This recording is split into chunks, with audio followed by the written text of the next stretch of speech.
Vamos a comenzar este sexto coloquio dentro de los primeros seminarios, martes a las 13, sobre ingeniería de bioprocesos. Gracias a todos por vuestra participación y bienvenidos. En el día de hoy, en esta presentación, vamos a tener una participación por parte del profesor Emilio Molina, de la Universidad de Almería, gran investigador y gran amigo, que nos va a hacer una presentación sobre la contribución de las microalgas hacia una bioeconomía más sostenible. Como os ha dicho antes Florencia, podéis hacer las preguntas a través del chat. Y finalmente, pues como hago siempre, pues agradecer el patrocinio de las dos empresas que están colaborando, que son Fertiberia y Bayer. Emilio, cuando quieras puedes compartir tu presentación y comenzar a realizarla. El cambio climático y el agotamiento de los residuos, el agotamiento de los recursos, no de los residuos, de los recursos estratégicos, pues han colocado a la ingeniería de bioprocesos en la agenda de las políticas públicas de los países desarrollados. Y estaba diciendo pues que obviamente en Europa, desde luego en Europa está todo esto de la ingeniería de bioprocesos forma parte muy importante de la financiación de la investigación. ¿Vale? Y decía que las microalgas son un pilar fundamental en la sostenibilidad de la vida en el planeta y que esta sostenibilidad medioambiental va a propiciar un uso más racional de los recursos, aumentando lógicamente la sostenibilidad social y económica, que son los tres pilares en los que se sustenta un proceso sostenible. Y había comentado esta curiosidad, y era que no sé si sabíamos o sabían que más de los 2/3 del oxígeno del planeta procede de las microalgas y cianobacterias. ¿En qué ámbito, cómo pueden contribuir las microalgas a una bioeconomía más sostenible? Pues produciendo algas para favorecer el consumo humano en muchos ámbitos que vamos a ver ahora, en muchas posibilidades. Producir algas para la acuicultura, aunque ya se hace, por supuesto, pero producir para la acuicultura, también para la agricultura, en aplicaciones medioambientales para capturar CO2, biocombustibles, producción de biocombustibles y el tratamiento de aguas residuales. O sea, en muchos procesos de bioremediación, porque no tienen por qué ser aguas residuales urbanas, pueden ser también, y es un proyecto precioso, el de explotaciones agropecuarias. O sea, utilizar todos los residuos de una explotación agropecuaria, de ganadería, por ejemplo. Por eso he colocado aquí las vaquitas y los cerditos, porque salen unos proyectos preciosos de investigación y de... En fin, dentro efectivamente de lo que piden los programas de la Unión Europea para financiar. Y antes de seguir con esto, estaba diciendo que voy a intentar resumir en 4 minutos máximo la diferencia con respecto a las plantas, las microalgas, por si alguno no tiene todavía claro en qué consisten estos microorganismos. Son muy pequeños, crecen muy deprisa, se duplican en un día aproximadamente, algo menos, o depende de algunas, pues algo más. No tienen raíces ni estructuras de gran tamaño y, por tanto, la eficiencia fotosintética es mayor que la de las plantas superiores. Además, requieren el suministro de gran cantidad de anhídrido carbónico, nitrógeno, fósforo, para maximizar su producción. ¿Y qué factores influyen en la producción de microalgas? Principalmente, por encima de todo, por disponer de luz, porque son fotosintéticas, requieren una serie de nutrientes, los esenciales de cualquier ser vivo, y necesitan unas condiciones de cultivo pues como cualquier ser vivo. O sea, si es una microalga marina, pues las condiciones apropiadas de salinidad, de pH, de temperatura, etcétera, y si es de agua dulce, pues varía la salinidad, por ejemplo. Estaba diciendo que lo más importante es la luz y que en cualquier zona del planeta prácticamente se pueden producir algas, excepto en las regiones del norte de Europa, del norte de Estados Unidos y Canadá, prácticamente, bueno, por supuesto en el Ártico y en el Antártico tampoco, pero prácticamente en todo el planeta. Y estaba también diciendo que, ya voy a dejar de decir esto porque ya por aquí creo que iba en la anterior, cuando estaba hablando anteriormente, de que utilizan solo la radiación activa fotosintética, que es el intervalo de radiación solar entre 400 y 700 nanómetros, y que desgraciadamente se saturan cuando la radiación activa fotosintética sobrepasa los 200 micromoles de fotones por metro cuadrado y por segundo, y que un mol de fotones, que es un Einstein, por eso ponemos micromoles, micro-Einstein, un mol de fotones pues es el número de Avogadro, obviamente, de fotones. Por tanto, la radiación solar debe de distribuirse, porque estamos hablando de 300, y un día como hoy en Almería estaba diciendo que por encima de 1000 podemos tener, o 1000 aproximadamente microeinstein por metro cuadrado y por segundo. Luego, si el fotobioreactor no tiene una buena configuración, no está bien diseñado y trabajado, pues puede haber fotoinhibición. Y la eficiencia fotosintética máxima de toda la radiación solar, no solo de la radiación activa fotosintética, que representa aproximadamente el 40 y tantos % de la radiación solar total. La eficiencia fotosintética máxima de toda la radiación que llega al suelo es de un 5%. Obviamente, si lo referimos la eficiencia fotosintética a solo la radiación activa fotosintética, pues sería el doble, el 10%. ¿Dónde, en qué zonas del planeta está la máxima radiación y por tanto serían fantásticas para producir microalgas? Pues, por ejemplo, en el desierto de Atacama, en Chile, que es donde la máxima radiación del planeta, con 7,5 kilovatios hora por metro cuadrado. En el norte de España, que he puesto aquí, donde estáis ustedes ahora, fundamentalmente Mario y Florencia, 3,5 kilovatios hora por metro cuadrado. Y en el sur de España alrededor de 5,5 kilovatios hora por metro cuadrado. Esta es la radiación solar que se recibe aquí en el sur de España y de media en el norte de España. Porque ya siempre me voy a referir a España para producir algas.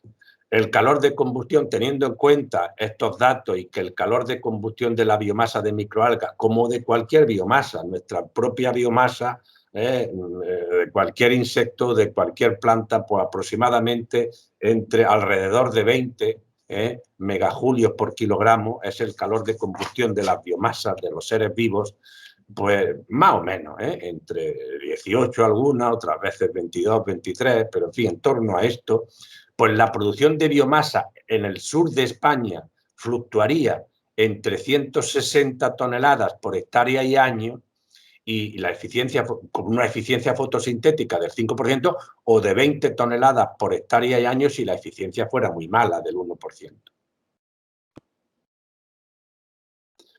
Estaba diciendo antes que un kilogramo de biomasa, si no lo he dicho antes, lo digo ahora, por cada kilogramo de biomasa. Sí, cuando he dicho antes que si sabíamos que más de los 2/3 del oxígeno fotosintético procede de las microalgas, pues sí, y además cada tonelada de oxígeno producido consume nada menos que casi 2 toneladas de anhídrido carbónico, ¿vale? En el sur de España, la fijación de anhídrido carbónico, por tanto, fluctuaría entre 300 toneladas de anhídrido carbónico por hectárea y año para eficiencias fotosintéticas del 5% y entre 30 toneladas de anhídrido carbónico por hectárea y año para eficiencias del 1%.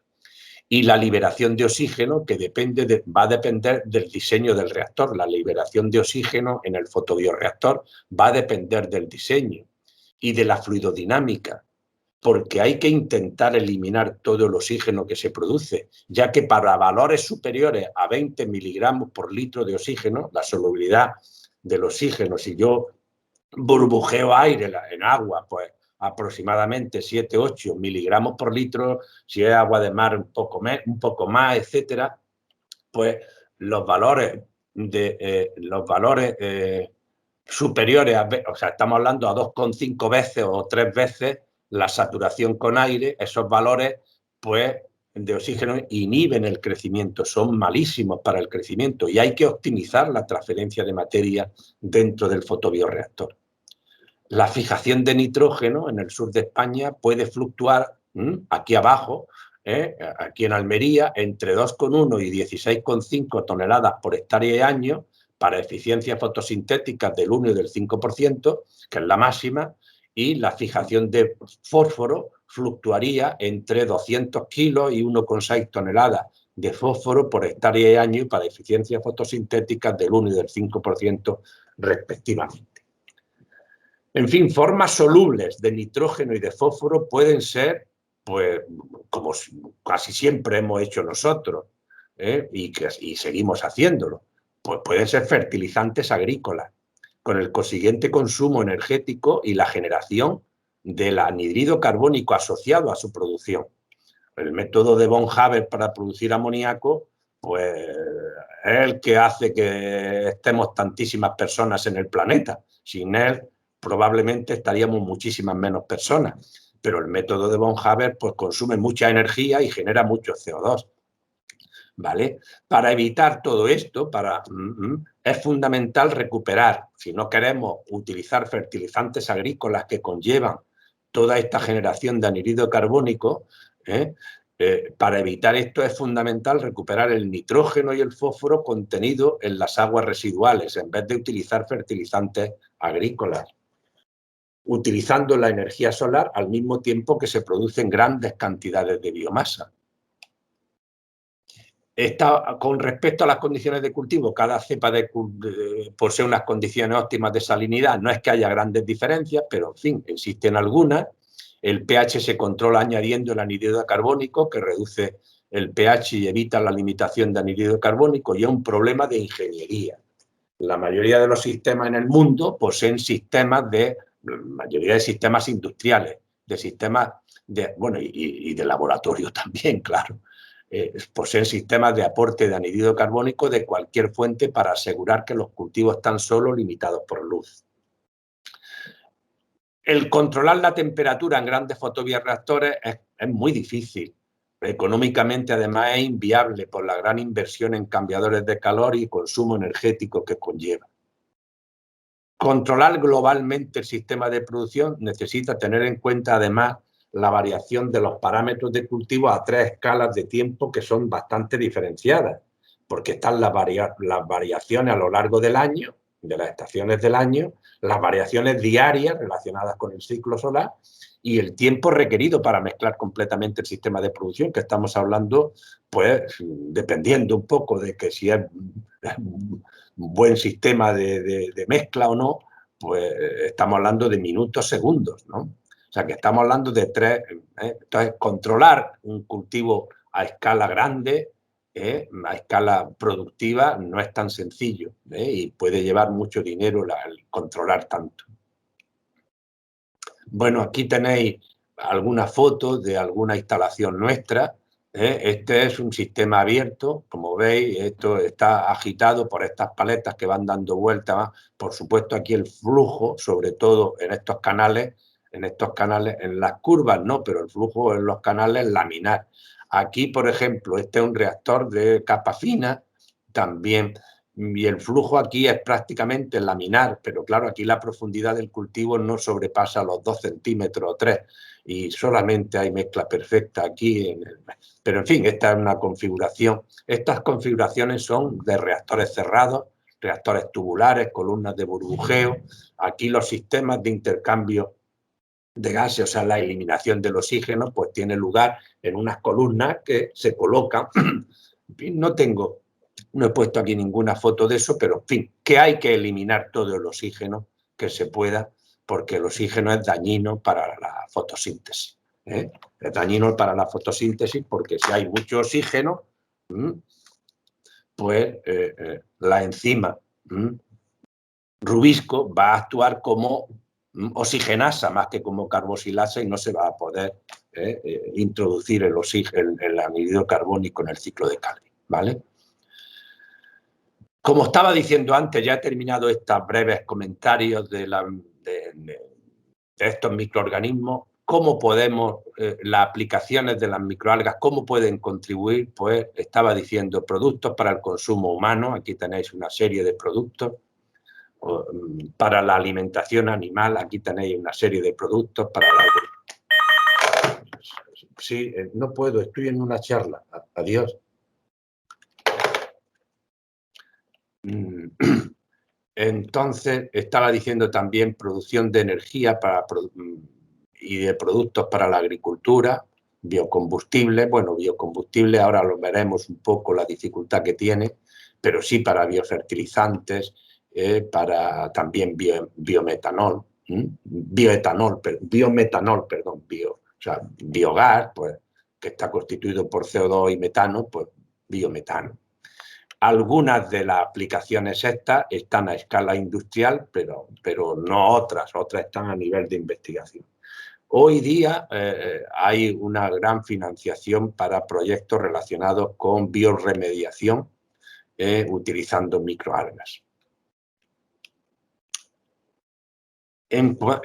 Voy a comentar brevísimamente también las 4 aplicaciones que he puesto en la transparencia anterior, las aplicaciones de alto valor.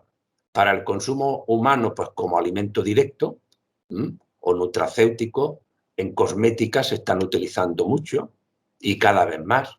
Las microalgas producen determinadas microalgas, como por ejemplo los dinoflagelados marinos, producen moléculas con una bioactividad importante, ¿vale? Productos farmacéuticos que pueden ser bioactivos, antioxidantes.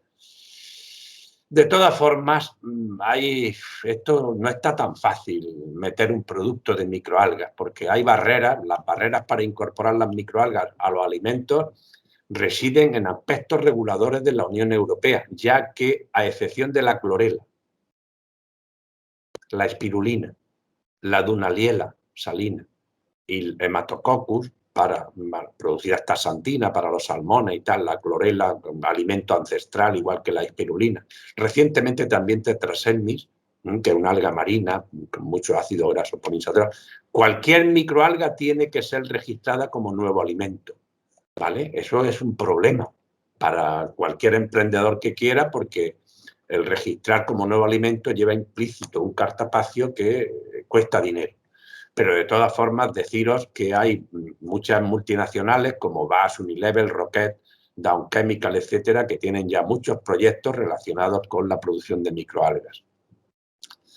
En otra de las aplicaciones de bajo valor, pues hablaba de la captura de CO2, ¿vale? Producción de biocombustibles y producción de biofertilizantes. Esta es otra de las posibles aplicaciones de relativo bajo valor, ¿vale?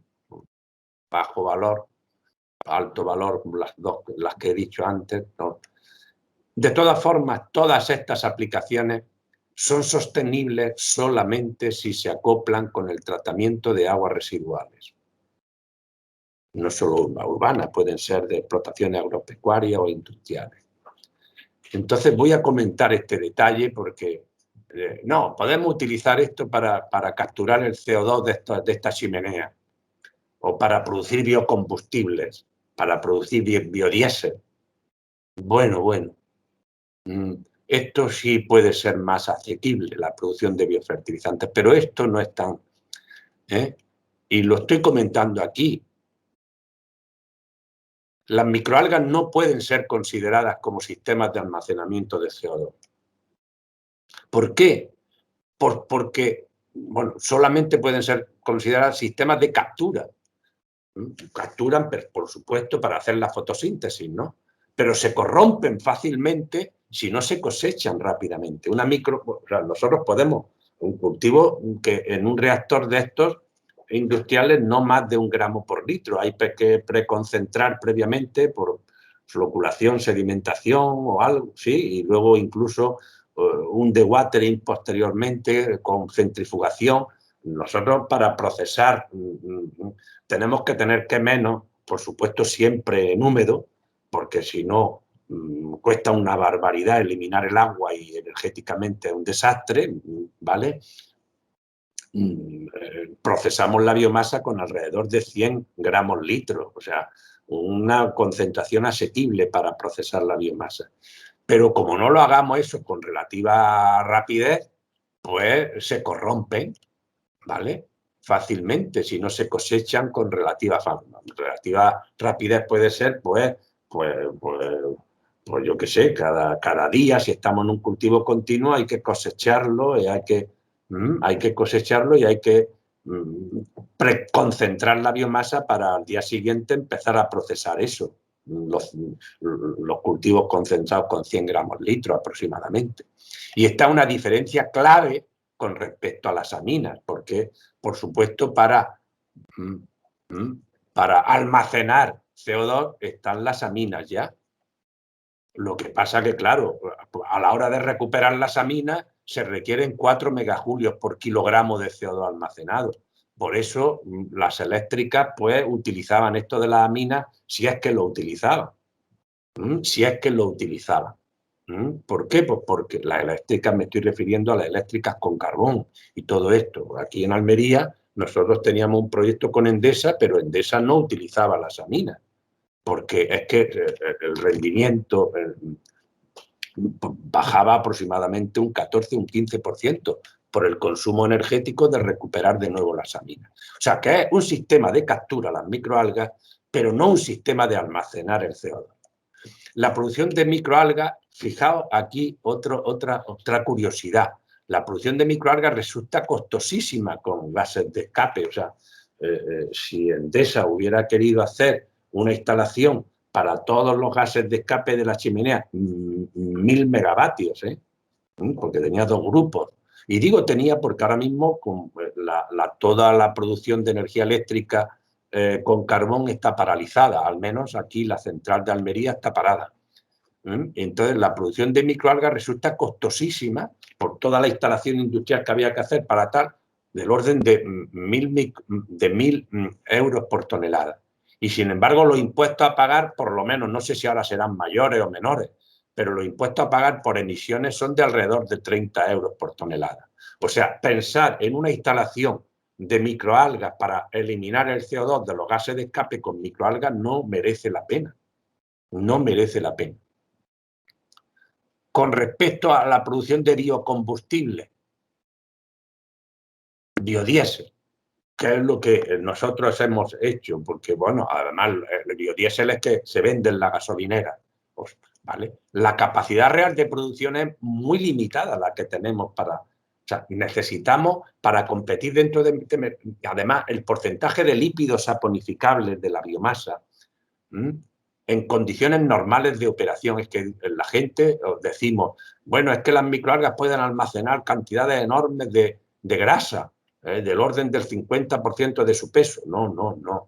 Se puede almacenar si las dejamos abandonadas en cultivos discontinuos y tal, y entonces, lógicamente, cualquier organismo tiende a protegerse y produce sustancias de reserva, pero en un cultivo real, en continuo, todos los días, como tiene que ser una producción industrial, pues en absoluto, lo máximo de lípidos saponificables, porque no todos los lípidos son saponificables, lípidos saponificables no más del 15-20%.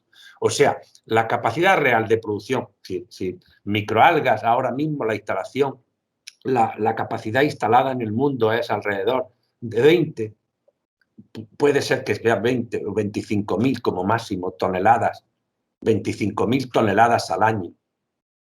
Y para meterse en este sector del biodiesel, de biocombustible, pues se necesita que menos que producir 10 millones de toneladas al año.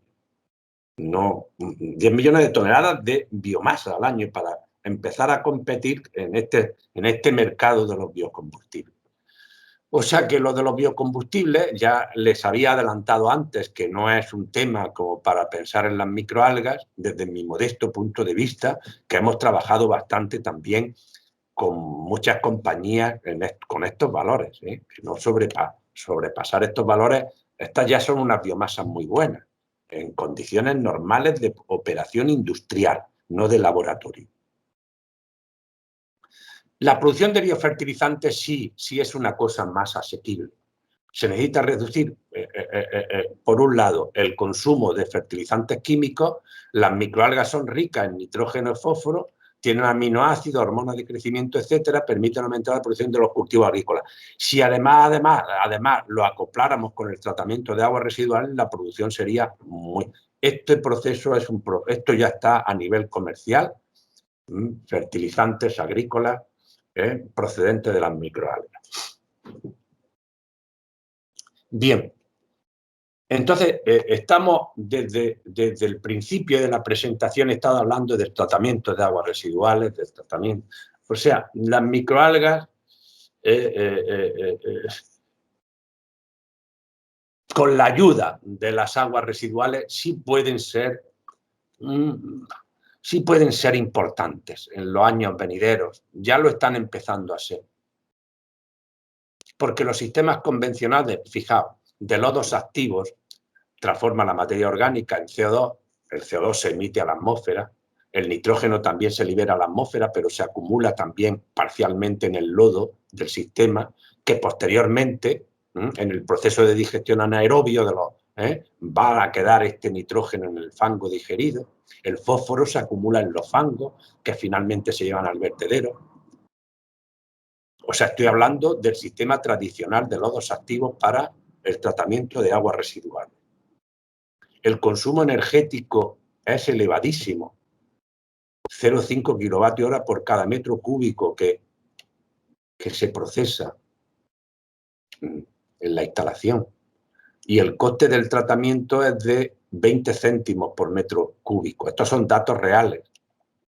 Los datos de Aqualia, que es una multinacional con más de 250 plantas en el mundo, procesa anualmente 500 millones de metros cúbicos al año. Y el costo del tratamiento, nada más que en electricidad, pues es de 100 millones de euros al año y consume en todas sus plantas 250 gigavatios hora por año, Aqualia. Bien, el nitrógeno que se libera, se elimina o se pierde, estamos hablando de, en esta cantidad de 500, son 25.000 toneladas al año. Y el fósforo, unas 5.000 toneladas al año. Y la cantidad de CO2 que se disipa al ambiente es de 250.000 toneladas de anhídrido carbónico al año. Entonces, con todos estos nutrientes, porque el CO2 es un nutriente fundamental, se podrían producir pues 500.000 toneladas al año, 0,5 millones de toneladas al año de microalgas. 0,5, 500.000, ¿vale? He dicho antes que la capacidad instalada actualmente es alrededor de 25.000, o sea que años luz con respecto a lo que hay hoy. Los métodos instalados. Los métodos convencionales del tratamiento están diseñados para eliminar nutrientes y no para producir biomasa. Y además requieren una gran cantidad de energía. Este es el método tradicional de lodos activos. Aquí es donde se gasta toda la energía en los compresores para meter el aire, que están funcionando 24 horas con tantísimo, ¿vale? Este es el sistema tradicional. Entonces, el acoplamiento de la producción de microalgas con el tratamiento de aguas residuales no es una idea de Aqualia, ni mucho menos. Ya venía esto de los años 60, pero en aquella época el profesor William Oswald, en California, en San Luis Obispo, procede de aquella época. El profesor Oswald ya lamentablemente ha fallecido, falleció hace ya, pero la baja eficiencia de las tecnologías de entonces y los elevados tiempos de residencia hidráulico que se requerían, pues 10 días, mayores de 10 días, o sea, 10 días es 0,1, o sea, la velocidad de dilución es 0,1, o sea, la décima parte del volumen del reactor, en fin, requerían unas superficies de cultivo brutales. Sin embargo, los avances recientes, las mejoras en el diseño y en la operación de los fotobioreactores, ha permitido a Aqualia desarrollar la primera planta comercial basada en microalgas para el tratamiento de aguas residuales. Una planta de 10 hectáreas y que es capaz de tratar aguas de la ciudad de Chiclana, de la frontera, con más de 80.000 habitantes. ¿Vale?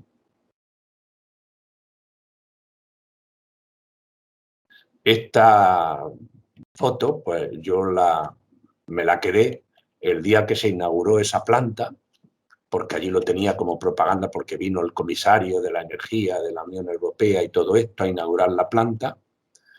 Y esto me gustó una barbaridad, esta foto. Considerando un reactor de 1 hectárea, que es aproximadamente la extensión de un campo de fútbol, se puede, en esta hectárea, se pueden tratar 1.000 metros cúbicos por día de agua residual, produciendo diariamente 900 metros cúbicos de agua ya tratada, que puede ser utilizada para riego, ¿vale? Y al año, unos 100 toneladas al año, con esto de 1 hectárea nada más, ahorrándonos, con esta instalación de 1 hectárea nada más, pues 0,3 kilovatios hora por cada metro cúbico procesado.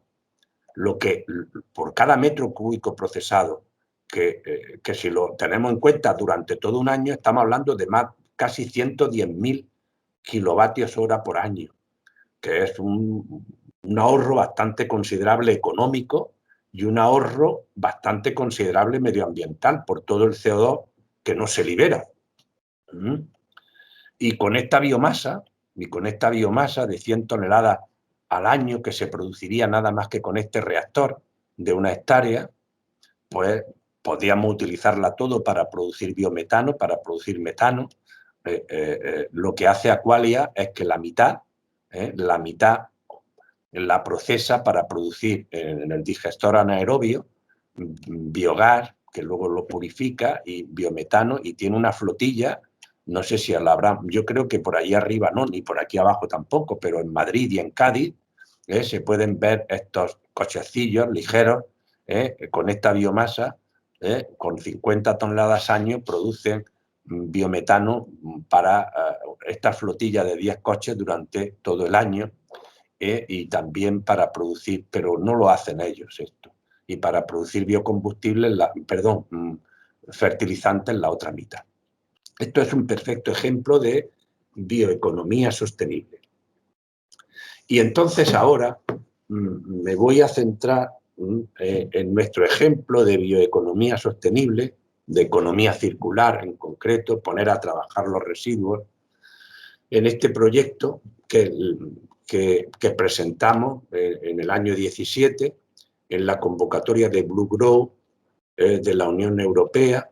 Es un proyecto que tiene una financiación importante, finaliza en noviembre de este año, estamos ya terminando y deberíamos de haber terminado ya, pero por Aqualia, que va muy retrasada, no lo hemos terminado, hemos tenido que pedir una ampliación.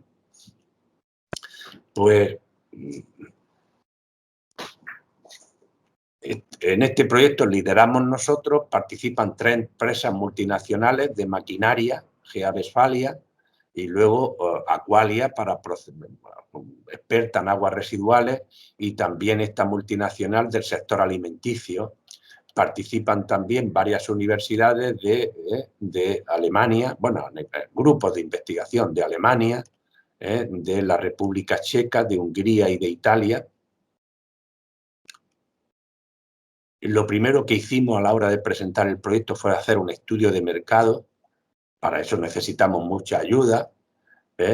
Aquí en estos 4 grandes campos, alimentación, o sea, para el consumo humano, para acuicultura, para agricultura o para biocombustibles.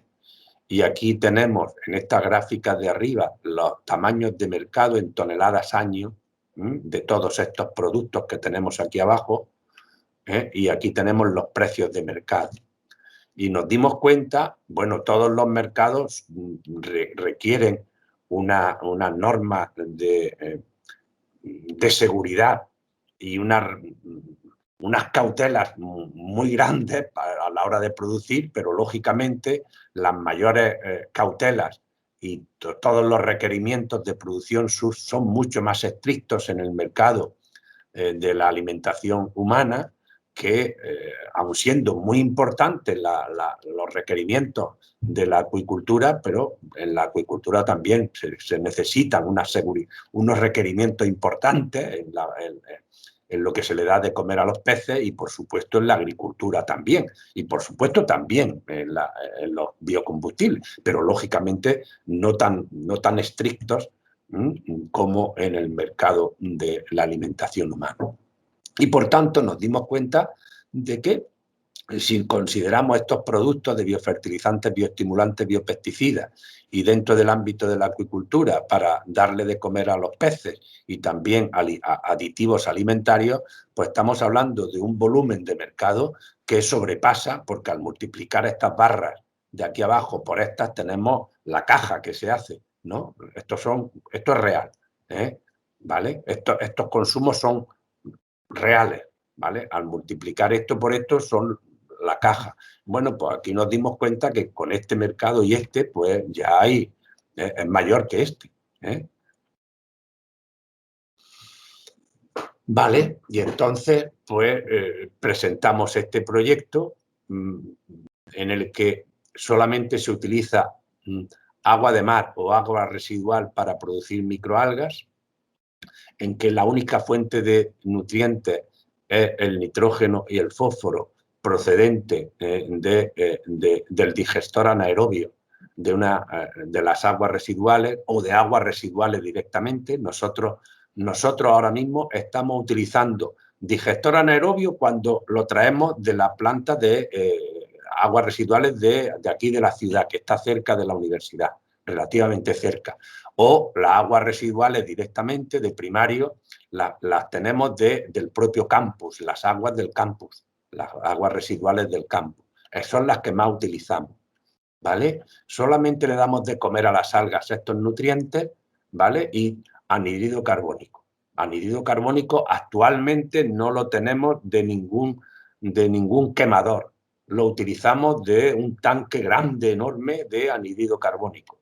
Pero en el proyecto estaba también metido pues una máquina para quemar biomasa, para producir biomasa de los invernaderos y para producir energía. Pero eso no lo tenemos puesto, ¿vale?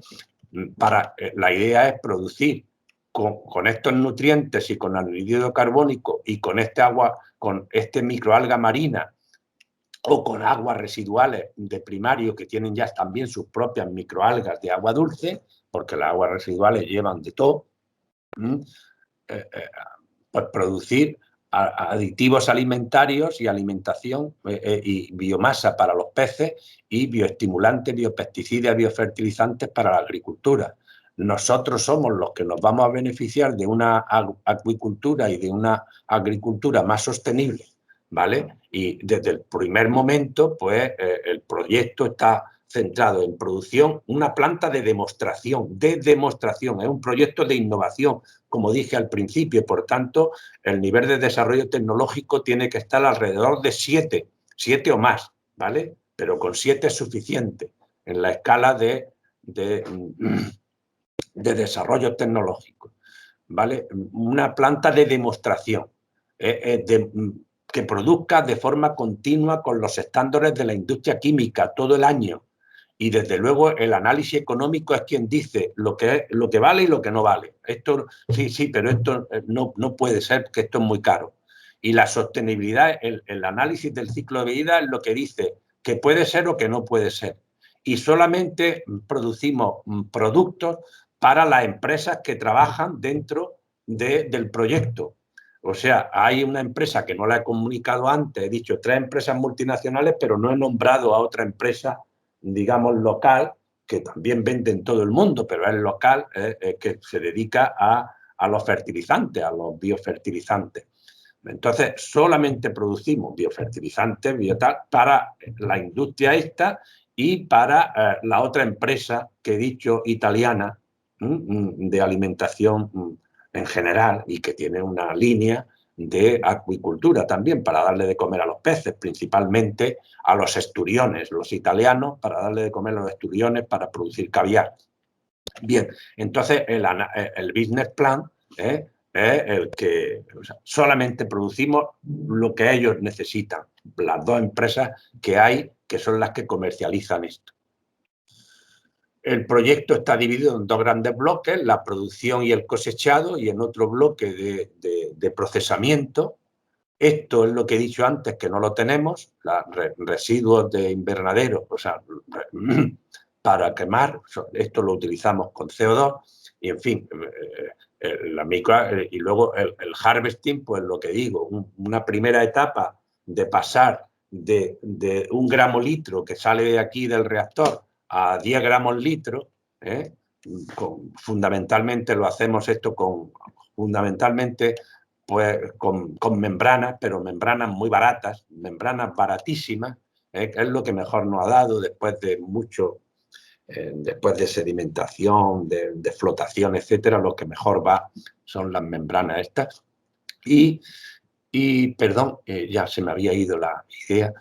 Y luego después lo que sale de este preconcentrador directamente a la centrífuga, y de ahí en continuo pues sale unos 100 gramos litro. Directamente esos 100 gramos litro, ese lodo, que no es lodo, que todavía fluye perfectamente, ese lodo es el que se procesa residuo cero, por un lado para acuicultura y por otro lado para agricultura.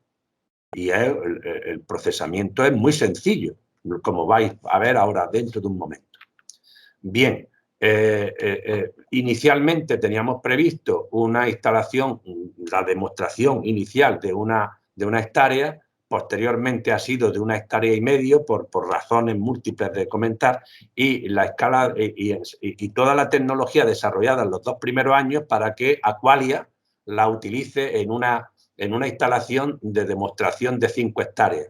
Aqualia se ha retrasado, pero en fin, lleva ya 1 año y pico con una instalación en vez de 5 hectáreas, de 10 hectáreas, porque ha construido una planta, porque concretamente en Mérida, en Mérida ha llegado y otra también en Ellín, que está utilizando todo lo que hemos desarrollado en el proyecto. Bien, la instalación de demostración nuestra es esta que está aquí, que esta de 0,5 hectáreas. Aquí hemos hecho durante los 2 primeros años muchísima investigación y algunas de las fotos que le he mostrado pertenecen a esta instalación. Y luego aquí al lado la empresa esta más local compró estos terrenos y tal, y hemos construido aquí una instalación de 1,5 hectáreas que también les voy a mostrar ahora en algunas fotos. Esto es de la instalación nuestra, o sea, todo esto que hay aquí es nuestro, de la universidad, para entender, nuestro, que tenemos distintas tecnologías, grandes, pequeñas, etcétera. Y esta instalación, bueno, antes de hablar de eso, deciros que producir algas por debajo de 2 euros el kilo, solo para nosotros ha sido posible cuando hemos utilizado aguas residuales, concretamente de primaria. Cuando hemos utilizado digestatos estoy hablando de escala grande, ha sido algo más caro, y porque también, como habéis visto, había un cerdito en las presentaciones que no he nombrado, porque también hemos utilizado, bueno, ahora no me sale, purines de cerdo concretamente, pero en fin, es muy difícil bajar de 2 euros, y con esta tecnología que os he dicho, pues se puede bajar de 2 euros, pero esta tecnología nos cuesta mucho trabajo el escalarla. Es muy difícil escalarla, no tenemos todavía el conocimiento suficiente para escalar esta tecnología, desgraciadamente. ¿Vale? Estaba diciendo, bueno, pues con todo lo desarrollado aquí en este reactor principalmente, que tiene 650 metros cuadrados de superficie, pues ya hemos podido, con la empresa que se ha instalado al lado de aquí del campo, al lado nuestro, pues hemos instalado ya pues una instalación importante comercial, que tiene, pues, bueno, muchísimos reactores. El más grande tiene 4.500 metros cuadrados, casi media hectárea, este grandote, y otros, bueno, pues hay muchos reactores, o sea que se produce bastante biomasa, bastante biomasa. El procesamiento siempre es necesario para las aplicaciones de los peces y para las aplicaciones de la agricultura, es necesario romper las células. O sea, lo primero es el lodo con 100 gramos litro, lo metemos en una tecnología que está perfectamente instaurada en la industria alimentaria. En el proyecto también hemos probado esta tecnología para romper, que es los pulsos eléctricos de alta frecuencia. Los alemanes querían y querían y querían, pero esta tecnología, que es buena porque es como una electroporación, o sea que no rompe las células, pero le hace poros, y eso es bueno porque, pero esto no vale para agua marina, porque la conductividad es muy grande. Esto va bien con agua dulce, para células, para microalgas de agua dulce. Para microalgas de agua marina, los consumos energéticos son descomunales con los flujos eléctricos de alta frecuencia. Sin embargo, pues la homogenización está perfectamente instalada en la industria alimentaria y va fenomenal. Y fijaos en lo que se hace, por ejemplo, para propósitos de agricultura. Rompemos las células al pasar por el homogenizador, hidrólisis enzimática con un cóctel de enzimas para las proteínas y tenemos fertilizante. Lo he resumido en 3 pasos, hay algo más, pero fijaos que también para bioestimulantes y para biopesticidas es lo mismo. Las células rotas, igual que aquí, una extracción líquida, pero una extracción acuosa. O sea, todos estos productos son solubles en agua, y todo lo demás, por supuesto, se mete aquí para más fertilizantes, ¿vale? Y luego, pues, estos productos que son, desde mi modesto punto de vista, son más baratos. Bueno, modesto punto de vista y real punto de vista. Estos productos son más baratos que estos, sin embargo, tienen unos precios de mercado mucho más mayores, ¿vale? Bien, y lo mismo para la acuicultura. Rompemos las células, ¿vale? La biomasa que la vamos a mezclar con harina de pescado para darle de comer a los alevines, para engordarlos, la estabilizamos, y esa biomasa húmeda, 100 gramos litro húmedos, pues si yo he hecho un 2, un 4, un 10%, entre un 2 y un 4% a un pienso, prácticamente el pienso sí gana algo de humedad, pero sigue saliendo pienso que le puedo echar de comer a los peces. ¿Entendido? No es que yo no seco esto del todo para darle de comer a los peces, porque si no esto costaría una fortuna, ¿vale? Entonces, esto sería el producto que llamamos de bajo valor, y los productos de mucho valor, pues lógicamente son la fracción de lípidos, principalmente tanto saponificables como insaponificables, donde están todos los pigmentos, sobre todo los antioxidantes, etcétera. Es rotura celular, y esto ya es una extracción con disolventes, no es una extracción acuosa. Pero, y bueno, y luego, por supuesto, los lípidos, concretamente los antioxidantes, se encapsulan, y estos concentrados son los que tienen un valor añadido para los peces. De todas formas, concentrados de estos no le hemos dado de comer a los peces que vais a ver dentro de un momento. Concentrados de estos. Bueno, este es el producto comercial. Deciros que se han hecho muchos ensayos, lógicamente in vitro y por supuesto in vivo en cámaras de cultivo, de crecimiento, perdón, ¿vale? Que duran aproximadamente 3 meses, si juntamos todos estos días, con 25 mililitros, y luego otra vez a los tantos días otros 25 mililitros por plantita, y hemos seguido pues cómo varía la longitud de la raíz, del tallo, el número de hojas, el peso húmedo, el peso seco, con semillas de pepino, de melón, de berenjena. Esto también lo hemos hecho ya en una parcela de campo, en un invernadero pequeñito, en una parcela de un invernadero que el agricultor tenía mucho interés, bueno, el propietario, y se ve pues, que va muy bien, Al agricultor le gustó mucho, el fruto tiene un vigor extraordinario, mucho cuajo, pero aquí pero aquí, por eso hemos puesto aquí retos que hay pendientes, quedan muchos desafíos para optimizar este producto. O sea, estos productos que acabamos de decir, los bioestimulantes y los biofertilizantes, hay muchos retos todavía que no están claros. Porque cada microalga tiene unos bioestimulantes diferentes, unas veces más ausina, otras giberelina, otras ácido acísico. Es que hay muchos bioestimulantes. Eso no es común. O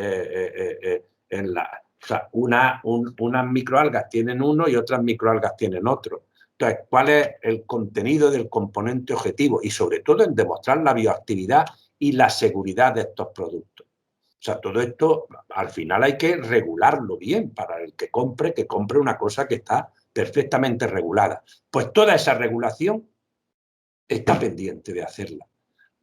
Aunque ya la empresa esta que he dicho antes, pues ya ha vendido y ha hecho todas estas cosas con el agricultor.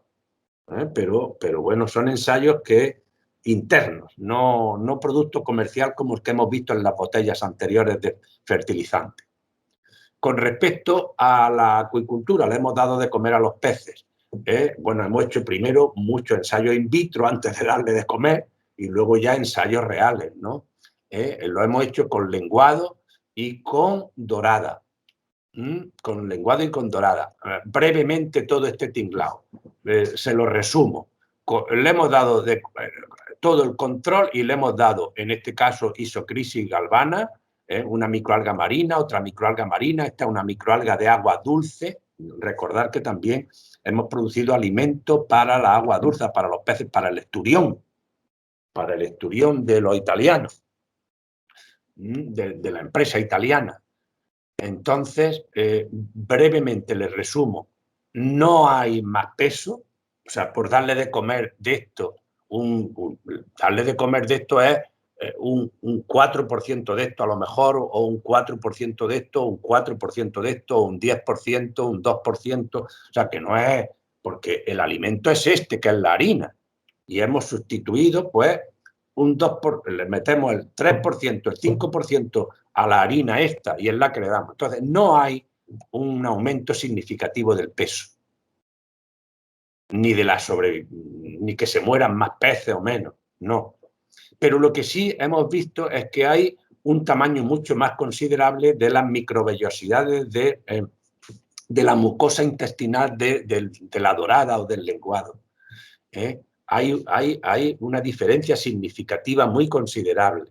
Y eso es bueno porque al tener más microvellosidades, más absorción, o sea que esto actúa sobre la salud.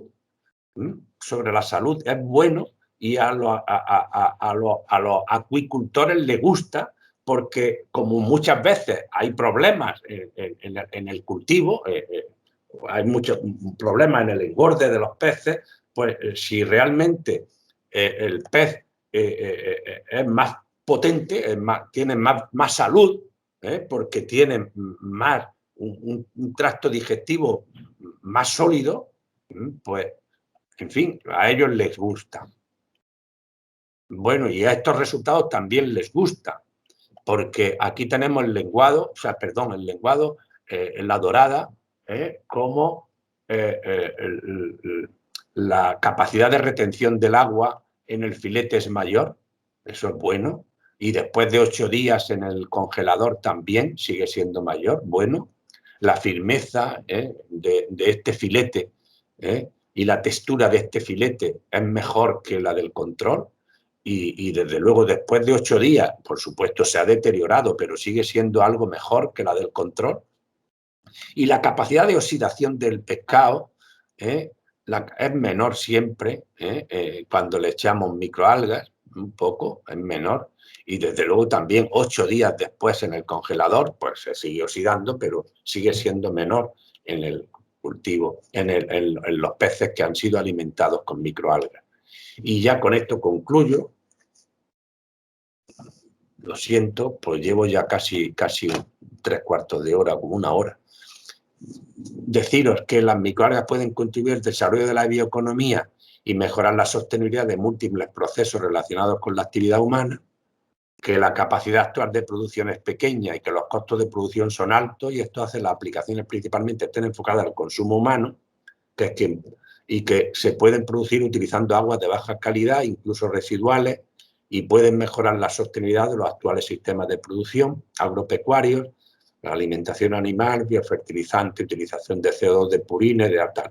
El ritmo de incorporación de todo esto, de las microalgas a los actuales sistemas de producción, vendrá determinado por la velocidad con que las actuales barreras técnicas y, sobre todo, regulatorias puedan resolverse.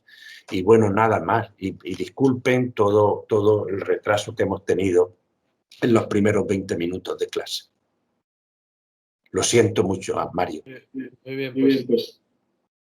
Muchas gracias. Me parece que hay ahí. ¿Sí? ¿Ahora me oyen mejor? Yo ya he quitado la presentación. Muy bien. Bueno, parece que no retorno. No sé. Si puedes dejar la pantalla. Sí. Voy.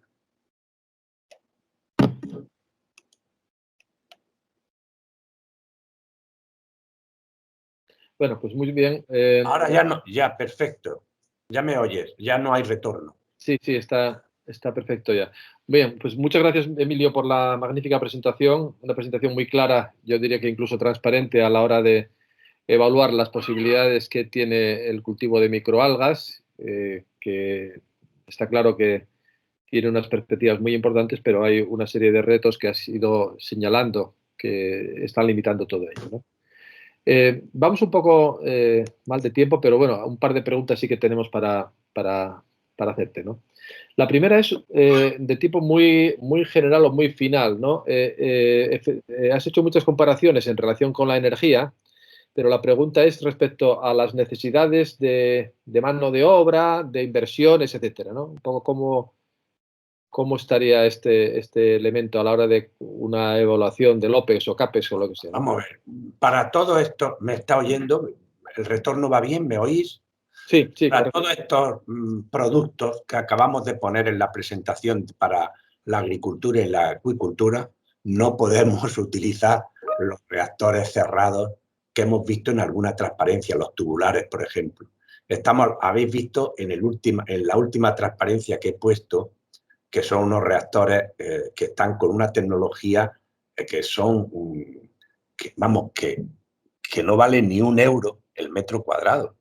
O sea, que estamos hablando de un plástico ahí con unos hierros que lo hemos puesto, y sobre todo que esté el terreno bien allanado. Esos son los dos últimos reactores de la presentación, que está ya como se ha grabado todo en esos reactores que habéis visto abiertos, en los tipos carrusel, raceway. Eso vale muy barato, muy barato. Todo tiene que ser muy barato, si no, eso es no sé si me estabas preguntando eso. Tecnología tiene que ser de esa naturaleza. ¿Y los costes de mano de obra en la situación actual serían altos o cómo lo ves? No. Vamos a ver. Te hablo más de lo que trabajan solos. Tenemos en cada bloque de reactores, porque hay de capa fina, los tenemos Raceway. En cada bloque de reactores hay un estudiante o dos como máximo. Estoy hablando en la parte de investigación y desarrollo, que es lo de demostración, que creo que además tú lo conoces, cuando estuviste aquí te lo enseñé. En fin, hay un estudiante de doctorado en cada bloque de reactores, no en cada reactor, porque está funcionando, eso trabaja en continuo, por cosecha, entra para la preconcentración, a continuación la centrífuga y punto, ya terminado. Y luego pues tiene hacer el seguimiento, todos los datos, todo el sistema de todos los datos de iluminación, del caudal que entra, todo lo que se recircula, porque todo se recircula. O sea, una vez que todo el agua que sale de la centrífuga va de nuevo a los reactores. O sea, todo ahí, todo está. Entonces, es una persona por bloque de reactores. no una persona por reactor. O sea, que no hay una gran mano de obra. Hay un sistema de control muy bueno también, muy bueno. Lo desarrollamos con la gente de informática, los equipos de control y todo eso, y estamos, o sea, que tenemos un control de todo, de la humedad, de la temperatura, de la velocidad del aire, de todo, por supuesto, de la radiación. No es grande el consumo de capital humano. Y no es grande, estamos hablando de algo que tiene que ser muy barato, porque el agricultor, si le están vendiendo el abono a 5 euros el kilo o a 3 euros el kilo, no puede pagar más de eso. Y tenemos que ofrecerle un producto que valga 2 euros el kilo, por decirte algún precio, que yo no, porque esos botes que hemos visto de fertilizantes, creo que los venden a 10 o 20, a 10 euros, en fin, no lo sé tampoco, yo no me meto en ese rollo. Bueno, Emilio, tenemos por aquí otra pregunta, también van en la dirección del coste. Me preguntan que cuál puede ser el coste del suelo en relación al resto de los costes en una escala industrial. Pues el costo del suelo puede ser el mayor, claro. Claro, el costo del suelo puede ser el mayor, dependiendo de la zona. Pero claro, fijaos que ha habido un momento que en la presentación que creo haberlo dicho, he dicho, sí, explotaciones agropecuarias. Es que esto es una cosa muy sostenible todo. El agricultor o el granjero que tiene una instalación de vacas, que tengan tal, que tiene que... Pues todo eso, es que he quitado alguna diapositiva para no hacerlo tan complicado. Todo eso, y eso pues podría producir energía con todos esos residuos en un digestor anaerobio, ¿vale? Y podría producir, o sea, esa es la idea. Y hay proyectos ya precisamente con Castilla-León que tenemos enfocados a todo eso, a explotaciones agropecuarias. Y entonces, claro, ahí el costo del terreno pues sigue siendo nulo, porque ahora bien, el costo del terreno puede ser muy grande o puede ser nada, porque esto, o sea, porque una instalación de microalgas la puedes tener en una zona. Lo más importante es que haya luz. Y entonces las zonas semidesérticas, el terreno no es tampoco tan caro como puede ser en el centro de Oviedo, ¿vale? O sea que no, y probablemente, bueno, en Oviedo además es que hace poco sol. En Oviedo hace poco sol y por tanto, Bueno, ya habéis visto que es casi la mitad que lo que hay aquí en Almería, ¿no? O en el sur de España. Bueno, todo tiene sus ventajas, ¿eh? Todo tiene sus Por ventajas. supuesto, pero yo en esta última semana veía las temperaturas por allí y veía la de aquí y decía, madre mía, cómo están pasando frío por allí arriba. Bueno, oye, pues mira, no tenemos más preguntas y yo creo que íbamos a estar hablando de otros temas muy entretenidos, pero que creo que la presentación que has hecho ha sido muy interesante y creo que abre desde luego para mucha gente muchas cuestiones y aclara también algunos límites que has indicado claramente en la aplicación de las aulas, ¿no?